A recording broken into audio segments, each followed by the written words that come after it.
It is no secret fentanyl is fueling Oregon's addiction crisis. Since the surge in the drug, the state has seen a concerning spike in overdoses and deaths. Not all stories have to end this way. There are roadmaps out there and ways to escape the drugs. Joining us tonight to talk about one woman's path is Willamette Week's Lucas Manfield. Lucas, thank you so much for joining us.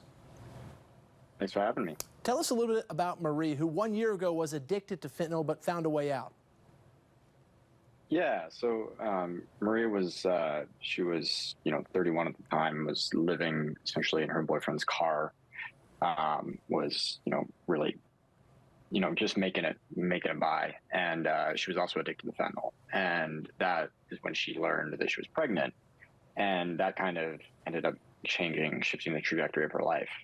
It kind of did two things for her. One, when she walked into OHSU, an emergency room, and connected her with a program that got her housing. And two, it ended up getting her on a series of drugs that would end up helping to kind of eliminate her dependence on the drug. And so, yeah, when I met her, she was been clean for months. She was living again with her two children, her infant and 10-year-old daughter. Yeah, she was doing really well.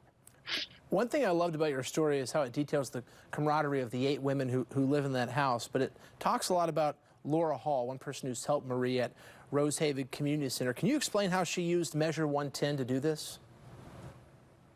Sure. So Laura Hall started a nonprofit called Project Patchwork, and she did this after spending almost a decade working in child welfare as a caseworker, among other things. And so she goes out, starts this nonprofit 2 years ago, and starts it, really kind of as like a pipe dream, like very little money, and then gets a grant through Measure 110, which was the decriminalization bill that also funded a bunch of treatment services, including Project Patchwork.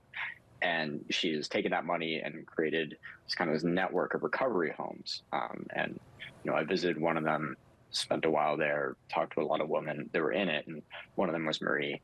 Yeah.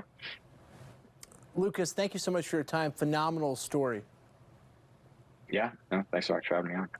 If you haven't read the story, you should check it out. You can read the entire article in the latest edition of Willamette Week on newsstands now or online at wweek.com.